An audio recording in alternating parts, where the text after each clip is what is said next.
ఇప్పుడు మీరు అన్నారు ఉస్మానియాలో ఒకప్పుడు సుమన్ డిక్టేట్ చేశారు మొత్తం ఉస్మానియా యూనివర్సిటీ అంటే ఉద్యమం ఏం జరగాలన్నా. బట్ అదే ఉస్మానియాలో మళ్ళీ కేసీఆర్ అడుగు పెడితే కూడా నిరసనలు వచ్చిన సందర్భం ఉంది. 100 సంవత్సరాల సంబంధించి కానీ అంతకుముందు కానీ సెలబ్రేషన్స్లో కానీ వాటిలో కానీ అటువంటి సిచ్యువేషన్ ఎందుకు వచ్చింది అంటే ఇక్కడ కూడా రెండు విషయాలండి. ఒకటి, మేము ఉద్యోగాల నోటిఫికేషన్లు ఇచ్చినాం, ఉద్యోగాలు భర్తీ చేసినాం, యూనివర్సిటీలకు నిధులు ఇచ్చినాం, బ్రహ్మాండంగా అభివృద్ధి చేసినాం. మేము ఎంత చేసినా ఎంత చెప్పినా అవతలి వాళ్ళు చేసినటువంటి దుష్ప్రచారం కొంత ఎక్కువ జరిగింది. యూట్యూబ్ ఇవన్నీ చేస్తే ఎందుకు నమ్ముతారు విద్యార్థులు? అంటే సింపుల్. నేను ఒకటే ప్రశ్న మీరు కూడా ఆలోచించాలి. ఒకటే మాట చూసే ప్రేక్షకులు కూడా ఆలోచించాలి. మేము 5,000 టీచర్ ఉద్యోగాలు ఇస్తే, డిఎస్సి ఇస్తే, నోటిఫికేషన్ ఇస్తే ఇది దగా డిఎస్సి, మేము వచ్చినాక 25,000 నుంచి 50,000 టీచర్ ఉద్యోగాలతో మెగా డిఎస్సి ఇస్తామని చెప్పి కాంగ్రెస్ పార్టీ వాళ్ళు అన్నారు. ఇప్పుడు మొన్న ఎంతతో వేసిన ఇంకొక 5,000 కలిపి 10,000తో ఇచ్చింది. అంటే ప్రతిపక్షంలో ఉన్నటువంటి వాళ్ళు ఎట్లా పడితే అట్లా ఏది పడుతుంది మాట్లాడి ఆ రోజు కొంత మనోళ్ళ మనసులు పొల్యూట్ చేసారు తప్ప, నిజంగా మీరు ఒకటి గమనిస్తే విద్యార్థులకు కానీ యువకులకు కానీ మా పార్టీ చేసినంత, మా ప్రభుత్వం చేసినంత ఎవరు చేసారు? ఉద్యోగాలు దాదాపు 2 లక్షల పైచలకు ఉద్యోగాలు భర్తీ మేము చేసినాం. 2 లక్షలు 1000%.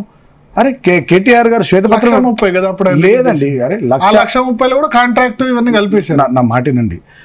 కేటీఆర్ గారు శ్వేతపత్రం రిలీజ్ చేసిన నాటికి 1,32,000 ఉద్యోగాల భర్తీ ప్రక్రియకు సంబంధించి రిలీజ్ చేశారు. వీళ్ళు ఇచ్చిన మొన్న 32,000 ఎవరి ఉద్యోగాల భర్తీ మేము చేసింది. అపాయింట్మెంట్ ఆర్డర్లు మీ టైంలో ఉద్యోగాల నోటిఫికేషన్లు మాత్రం రిలీజ్ చేసి రిజల్ట్స్ కు లేదా అపాయింట్మెంట్ ఆర్డర్ కు చాలా సమయం పట్టేది, 4-5 సంవత్సరాలు పట్టేది. దీని కూడా 4-5 నెలల్లోనే ఇచ్చాను రేవంత్ రెడ్డి అంటున్నారు. ఇక్కడనే రేవంత్ రెడ్డి సైడ్ ట్రాక్ చేస్తున్నాడు ఇష్యూను. రేవంత్ రెడ్డి కోర్టుల్లో కేసులు వేయించేది, దానికోసం ఒక స్పెషల్ టీం పెట్టుకున్నాడు. కోర్టుల్లో కేసులు వేయించేది, నోటిఫికేషన్లు వస్తే ఆపిచ్చేది. తర్వాత ఇప్పుడు వాళ్ళు గవర్నమెంట్లోకి వచ్చారు కాబట్టి ఆ కేసులను విత్డ్రా చేసుకొని ఇమీడియట్గా అపాయింట్మెంట్ ఆర్డర్స్ ఇచ్చినారు. మా గవర్నమెంట్ వచ్చిన ఈ 3-4 నెలల్లో అన్ని క్లియర్ చేసి కేసులు కోర్టుల్లో వేసే విధంగా మీరు ఎందుకు నోటిఫికేషన్స్ ఇప్పుడు మేమెన్నడూ కూడా నోటిఫికేషన్ల విషయంలో చాలా కూలంకుషంగా చర్చించి బ్రహ్మాండంగా నోటిఫికేషన్లు ఇచ్చినాం. ఏదో ఒక చిన్న వంక పట్టుకొని ప్రతిపక్ష పార్టీలు, ముఖ్యంగా ఆనాడు ఉన్నటువంటి కోదండరామ్ గారు కానీ, రేవంత్ రెడ్డి గారు కానీ, ఇంకా కొంతమంది మేధావుల నెట్టులు కానీ, గ్రూప్ 1 లాంటివి 10 ఏళ్ల పాటు నోటిఫికేషన్ లేకపోవడం ఇటువంటి ఎందుకు లేదు? 2 నోటిఫికేషన్లు ఇచ్చినాం కదా, మొన్న కదా ఇచ్చింది మీరు, అది కూడా ఇష్యూ అయింది కదా. అంటే ప్రతి సందర్భంలో ఏం జరుగుతుందంటే ఏదో ఒక ఇష్యూను పట్టుకొని కోర్టు కేసులకు వెళ్ళడం వల్ల నోటిఫికేషన్స్ లో ఇక్కడ ఒకటి క్లారిటీ, కొంత డిలే కావాలని డిలే చేసేందుకే కాంట్రవర్షియల్ గా నోటిఫికేషన్ ఇవ్వడం. ఏ ప్రభుత్వానికైనా అట్లుంటుందా? నోటిఫికేషన్ కాంట్రవర్షియల్ భర్తీ అయితే ఫైనాన్షియల్ గా మీరు జీతాలు ఇవ్వాలి, గట్లుంటుందా? ఇంత పెద్ద సుసంపన్నమైన తెలంగాణ రాష్ట్రంలో కొంతమంది ఉద్యోగులకు జీతాలు ఇచ్చుకోవడానికి పెద్ద ఇబ్బందా? 70% పెంచినామండి జీతాలు తెలంగాణ రాష్ట్రంలో.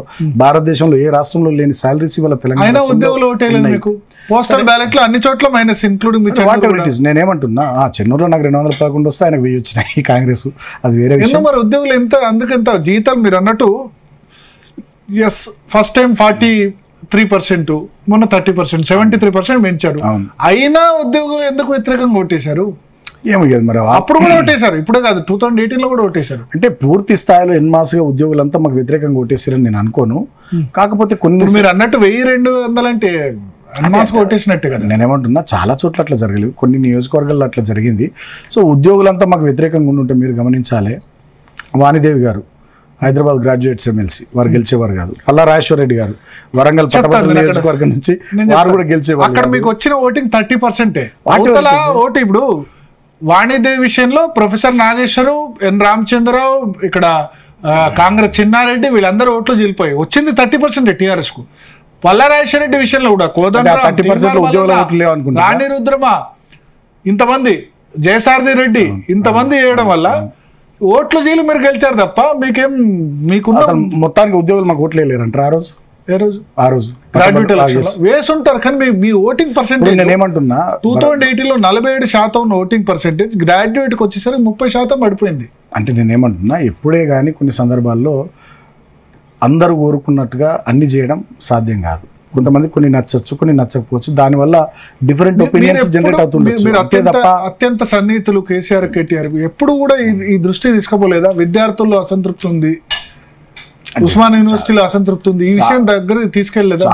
చాలా సందర్భాల్లో నోటిఫికేషన్లు ఎట్లా ఇవ్వాలి, ఉద్యోగాల భర్తీ ప్రక్రియ ఎట్లా చేపట్టాలి, ఇంకేం కార్యక్రమాలు తీసుకోవాలని డెఫినెట్గా చర్చ జరుగుతుండే, పార్టీలో ప్రభుత్వంలో చర్చ జరుగుతుండే, దానికి అనుగుణంగా నిర్ణయాలు జరుగుతుండే. కానీ మీరు గమనించాల్సింది ఏంటంటే గతంలో ఉమ్మడి ఆంధ్రప్రదేశ్ రాష్ట్రంలో ఎన్ని లక్షల ఉద్యోగాలు వాళ్ళు ఇచ్చిర్రు? కాంగ్రెస్ ప్రభుత్వం అంతకుముందు 10 సంవత్సరాలు ఉంది. ఎన్ని లక్షల ఉద్యోగాలు ఇచ్చారు? కిరణ్ కుమార్ రెడ్డి 2011 లక్ష ఉద్యోగాలకు నోటిఫికేషన్లు ఇచ్చి ఎన్ని ఉద్యోగాలు భర్తీ చేసిండండి? రాజు యువకిరణాలు అని పేరు పెట్టి చిన్న చిత్కా ఇవన్నీ ఇచ్చి మొత్తం ఉద్యోగాలు భర్తీ చేసినటువంటి బిల్డప్ ఇచ్చినారు తప్ప నేనేమంటున్నా, ప్రభుత్వ ఉద్యోగాల విషయంలో హోప్స్ క్రియేట్ చేసింది మీరే కదా.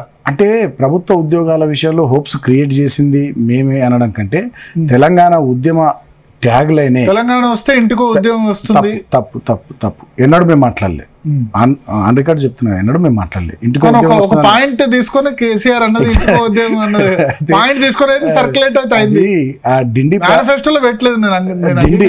నాకు ఆ సబ్జెక్ట్ ఐడియా ఉంది. డిండి ప్రాజెక్ట్ దగ్గర శివన్నగూడెం ప్రాజెక్ట్ దగ్గర 2 లంబాడ తండాలు పోతున్నటువంటి క్రమంలో వాళ్ళందరూ సార్ దగ్గరికి వస్తే సార్ అన్నాడు, మన ట్రైబ్ వాళ్ళంతా ట్రైబ్స్ కాబట్టి డెఫినెట్గా మీకు ఎంతమందికి పోతున్నా ఇంటికో ఉద్యోగం ఇస్తా అన్నాడు.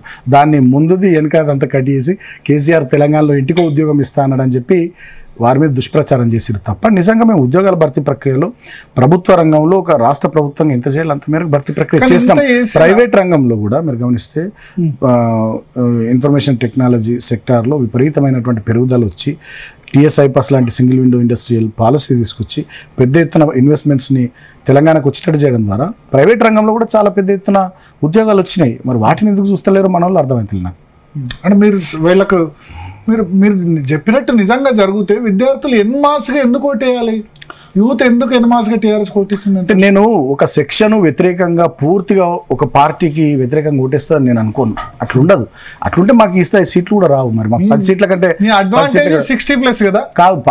నేనేమంటున్నా 10 సీట్ల కంటే ఎక్కువ రావు. యూత్ అంతా సీనియర్ సిటిజన్స్ నేనేమంటున్నా యూత్ అంతా ఒకటే దిక్కు కాంగ్రెస్ పార్టీ కోటిస్తే, విద్యార్థులంతా ఒక దిక్కే కాంగ్రెస్ పార్టీ కోటిస్తే, ఉద్యోగులంతా ఒక దిక్కే కాంగ్రెస్ పార్టీ కోటిస్తే మాకు 5 సీట్లు కూడా రావద్దు. అటువంటి పరిస్థితి లేదు రూరల్ తెలంగాణలో. అటువంటి పరిస్థితి లేదు. నేనేమంటున్నా అక్కడ రూరల్ తెలంగాణలో 16 కదా గెలిచారు. వాట్ ఎవర్ ఇట్ ఈస్, నేనేమంటున్నా తెలంగాణలో ఏ సెక్షన్ కూడా పూర్తి స్థాయిలో కాంగ్రెస్కి అనుకూలంగా ఓటింగ్ పాల్గొనలేదు. కొంతమంది మాకేసారు, కొంతమంది వాళ్ళకేసారు.